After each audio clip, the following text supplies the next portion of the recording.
नाहर ने रूही को घर छोड़ने से रोका, क्योंकि नाहर को ऐसा लगने लगा था कि अगर रूही इस बार दूर गई तो नाहर किसी तरह से उसे वापस नहीं ला पाएगा और उसका पूरा परिवार बिखर जाएगा। इसलिए जैसे ही रूही अपना सामान लेकर घर से बाहर निकलकर सड़क पर पहुंचती है, तभी नाहर और जूही पीछे से दौड़कर आते हैं और रूही से रुकने का रिक्वेस्ट करने लगते हैं। दोस्तों, अगर आप भी रूही से प्यार करते हैं तो इस वीडियो को एक लाइक करें और चैनल को भी सब्सक्राइब करें और कमेंट बॉक्स में आई लव रूही जरूर लिखें। गोयंका हाउस के अंदर उस दिन खामोशी कुछ ज्यादा ही भारी थी। रूही ने आखिरी बार अपने कमरे पर नजर डाली, जहां उसने राहत बनकर फिर रूही बनकर अपनी जिंदगी के सबसे मुश्किल साल गुजारे थे। उसके हाथ में ट्रॉली थी, दिल में दर्द और आंखों में आंसू, लेकिन चेहरे पर एक अजीब सी मजबूरी की दृढ़ता थी। उसे लग रहा था कि अगर वह अब भी रुक गई तो शायद कभी खुद को माफ नहीं कर पाएगी। उसने चुपचाप घर का दरवाजा खोला और बाहर निकल आई, बिना किसी शोर के, जैसे उसका जाना भी किसी को परेशान न करे। जैसे ही रूही घर से निकलकर सड़क पर पहुंची, ठंडी हवा ने उसके चेहरे को छुआ। सड़क लगभग खाली थी, लेकिन उसका मन बिल्कुल भरा हुआ था। हर कदम के साथ उसे लग रहा था कि वो सिर्फ घर नहीं छोड़ रही, बल्कि अपने रिश्ते, अपने सपने और वो उम्मीद भी पीछे छोड़ रही है जो कभी नाहर की आंखों में देखी थी। ट्रॉली के पहियों की आवाज उस सन्नाटे में उसे और अकेला महसूस करा रही थी। उसके भीतर कहीं बहुत गहराई में एक सवाल था, क्या सच में किसी को उसकी जरूरत है? उसी पल घर के अंदर नाहर बेचैनी से कमरे में टहल रहा था। उसका दिल बार बार जोर से धड़क रहा था, जैसे कोई चेतावनी दे रहा हो। उसे अचानक एहसास हुआ कि अगर आज रूही चली गई तो इस बार वो उसे कभी वापस नहीं ला पाएगा। पहले भी दूरियां आई थीं, गलतफहमियां हुई थीं, लेकिन हर बार कहीं न कहीं एक रास्ता बचा था।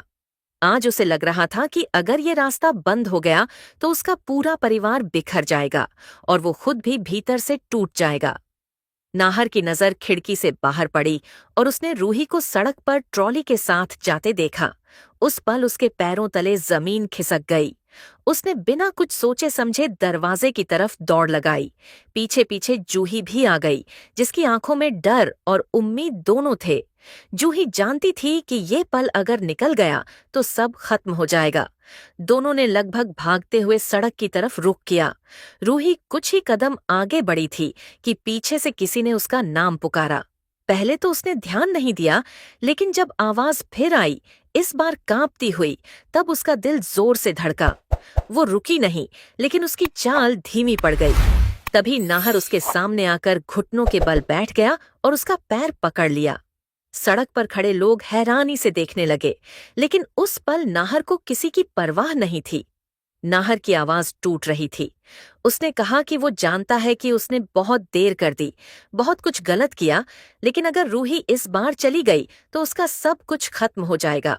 उसने माना कि उसे पहली बार इतना डर लग रहा है, डर इस बात का कि वो अपने ही घर में अकेला रह जाएगा।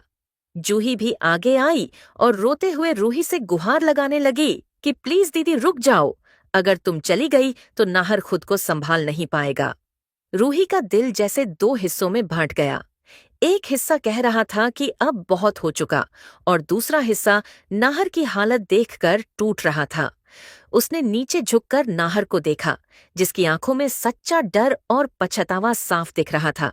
ये वही नाहर था जिसने कभी उसकी खामोशी नहीं समझी, लेकिन आज उसी खामोशी के जाने से डर रहा था।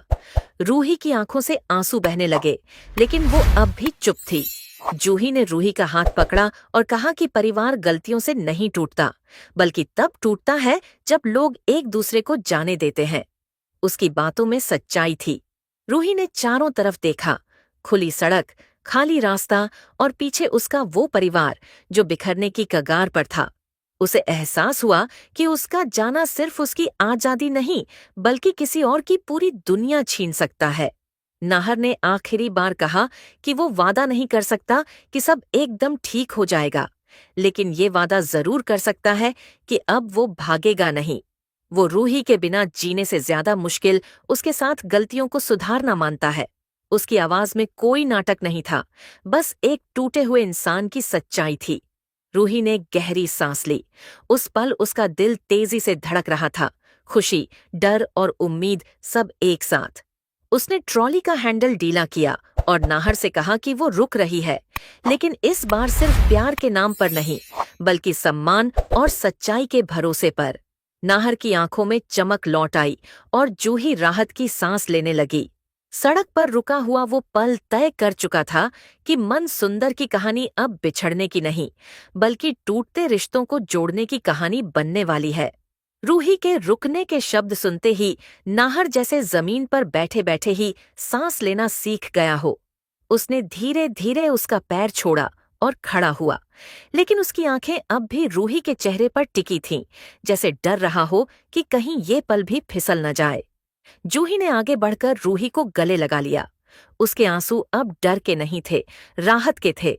सड़क का सन्नाटा टूट चुका था, पर तीनों के भीतर जो हलचल थी वह किसी शोर से कम नहीं थी। रूही ने ट्रॉली को अपनी तरफ खींचा, जैसे फैसला अब उसके हाथ में हो, और उसी फैसले की गरिमा उसे थामे हुए थी। घर लौटते रास्ते में कोई लंबी बातें नहीं हुईं। नाहर साथ साथ चलता रहा, आधा कदम पीछे, जैसे पहली बार किसी सीमा की कद्र कर रहा हो।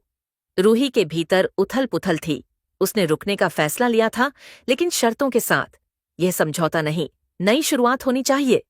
जूही बीच बीच में रूही का हाथ दबाकर उसे भरोसा देती रही कि इस बार बातों को दबाया नहीं जाएगा। हवा में एक नई गंभीरता थी, हल्की पर सच्ची। गोयंका हाउस के दरवाजे पर पहुंचते ही दादी की सख्त निगाहें सामने आ गईं। उन्हें उम्मीद नहीं थी कि रूही लौट आएगी। कुछ पल तक सब खामोश रहे। फिर नाहर ने शांत लेकिन दृढ़ स्वर में कहा कि रूही अपनी मर्जी से लौटी है और अब कोई भी फैसला उसकी सहमति के बिना नहीं होगा। यह घोषणा नहीं थी, एक रेखा थी, जिसे पार करने की इजाजत किसी को नहीं थी। दादी की चुप्पी में नाराजगी भी थी और हालात की स्वीकारोक्ति भी। रूही ने पहली बार सबके सामने अपने शब्द खुद चुने। उसने कहा कि वह रुक रही है, लेकिन पुराने ढर्रे पर नहीं। उसे सवाल पूछने, जवाब पाने और अपनी पहचान के साथ जीने का हक चाहिए। उसकी आवाज में न आरोप थे न विनती, बस साफ सच। कमरे में बैठे लोगों ने उसकी आंखों में वह मजबूती देखी जो पहले कभी राहत की खामोशी में खो जाती थी। नाहर ने उसकी बात काटी नहीं। उसने बस सिर हिलाया और कहा कि उसे समय चाहिए, खुद को सुधारने के लिए, रिश्तों को फिर से गढ़ने के लिए। उसने माना कि डर ने उसे आज दौड़ाया, लेकिन समझ उसे अब रोक कर रखेगी। यह स्वीकारोक्ति छोटी थी, मगर असर गहरा। जूही ने मुस्कुराकर दोनों की तरफ देखा, जैसे आज पहली बार बराबरी की बातचीत शुरू हुई हो। रात को रूही अपने कमरे में बैठी आईने के सामने खुद को देखती रही। वही चेहरा, वही आंखें, लेकिन आज उनमें डर से ज्यादा साफ रोशनी थी। उसने ट्रॉली को एक तरफ रखा।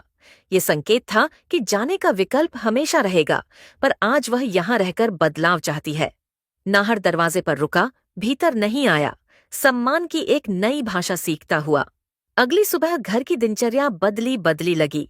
छोटे छोटे सवाल पूछे गए, छोटे छोटे फैसलों में रूही को शामिल किया गया। यह सब परफेक्ट नहीं था, मगर शुरुआत थी। रूही ने भी तय किया कि वह हर बात को तुरंत माफ नहीं करेगी, पर हर बात से भागेगी भी नहीं। भरोसा, उसने समझ लिया था, रोजमर्रा की ईमानदारी से बनता है। दादी ने दोपहर में रूही को बुलाया। बातचीत सख्त थी, पर अंत में एक समझ बनी। नियम बदलेंगे नहीं, पर उनके मायने बदलेंगे। रूही ने सिर झुकाया नहीं, उसने शालीनता से बात रखी।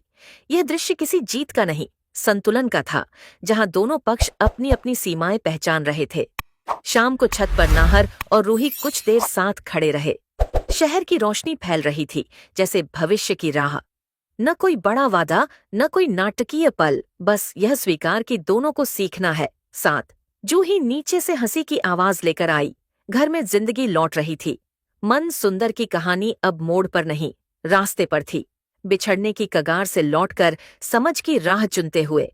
आगे भी इम्तिहान होंगे, पर आज जो रुका था वह सिर्फ रूही का कदम नहीं था, बल्कि टूटने से पहले थमी हुई एक पूरी दुनिया थी। अगले दिन गोयंका हाउस की सुबह किसी नए नियम के साथ नहीं, बल्कि नई भावना के साथ हुई। नाहर जल्दी उठ गया था। रात भर नींद उसके पास फटकी ही नहीं थी। उसे बार बार वही दृश्य याद आ रहा था। सड़क पर रूही, हाथ में ट्रॉली और उसके मुंह से निकला वह डर भरा सच कि अगर वह चली गई तो सब कुछ बिखर जाएगा। पहली बार उसे एहसास हुआ कि प्यार सिर्फ पास रखने का नाम नहीं होता, बल्कि सामने वाले की शर्तों को सुनने और मानने का साहस भी मांगता है। उसने तय कर लिया था कि आज से वो सिर्फ पति नहीं, एक जिम्मेदार इंसान बनकर रूही के सामने खड़ा होगा। रूही अपने कमरे में खिड़की के पास बैठी थी। बाहर की धूप उसके चेहरे पर पड़ रही थी, लेकिन उसके भीतर अब भी कई सवाल थे। वह रुक तो गई थी, पर यह रुकना किसी मजबूरी का नहीं था। ये फैसला उसने खुद के सम्मान के लिए लिया था। उसे डर था कि कहीं सब कुछ फिर पुराने ढर्रे पर न लौट जाए, जहां उससे सिर्फ सहने की उम्मीद की जाती थी। फिर भी नाहर की आंखों में जो डर उसने देखा था वह झूठा नहीं था। उसी डर ने उसे एक और मौका देने पर मजबूर किया था। नाश्ते की मेज पर आज पहली बार अजीब सी शांति थी। कोई आदेश नहीं, कोई ताना नहीं। नाहर ने खुद रूही के लिए कुर्सी खींची और पूछा कि उसे क्या खाना पसंद है। यह सवाल साधारण था, लेकिन रूही के लिए बहुत बड़ा था। उसने हल्की सी मुस्कान के साथ जवाब दिया। जूही यह सब देख रही थी और उसके मन में उम्मीद जाग रही थी कि शायद इस बार बदलाव टिक पाएगा। दादी भी मौजूद थीं, लेकिन आज उनकी चुप्पी में विरोध कम और निरीक्षण ज्यादा था। दिन चढ़ने के साथ साथ घर के भीतर छोटी छोटी बातें बदलने लगीं। नाहर ने कुछ फैसले टाले, कुछ पर चर्चा की और कुछ में रूही की राय ली। सब कुछ सहज नहीं था, कहीं कहीं झिझक भी थी, लेकिन यह झिझक ईमानदार थी। रूही ने भी महसूस किया कि उसे हर बात पर कठोर होने की जरूरत नहीं, पर अपनी बात कहना जरूरी है। दोनों के बीच संवाद शुरू हो चुका था, टूटा फूटा लेकिन सच्चा। दोपहर बाद दादी ने नाहर को अलग बुलाया। उनकी आवाज में चिंता थी, पर साथ ही डर भी कि कहीं घर की परंपराएं ढीली न पड़ जाए। नाहर ने पहली बार साफ कहा कि परंपराएं तब तक ही सार्थक है जब तक वे इंसान को कुचलती नहीं। ये बात दादी को चुभी, लेकिन उन्होंने समझ लिया कि आज नाहर पीछे हटने वाला नहीं है। ये टकराव किसी युद्ध जैसा नहीं था, बल्कि पीढ़ियों के बीच बदलती सोच का सामना था। शाम को रूही ने अपनी ट्रॉली खोली और उसमें से कुछ कपड़े निकालकर अलमारी में रखे। यह उसका खुद से किया गया एक वादा था कि वह भागेगी नहीं, बल्कि सामना करेगी। नाहर ने उसे देखा और बिना कुछ कहे उसकी मदद करने लगा। दोनों के बीच कोई औपचारिक बातचीत नहीं हुई, लेकिन साथ साथ खड़े होकर सामान रखना ही उस पल की सबसे बड़ी बातचीत थी।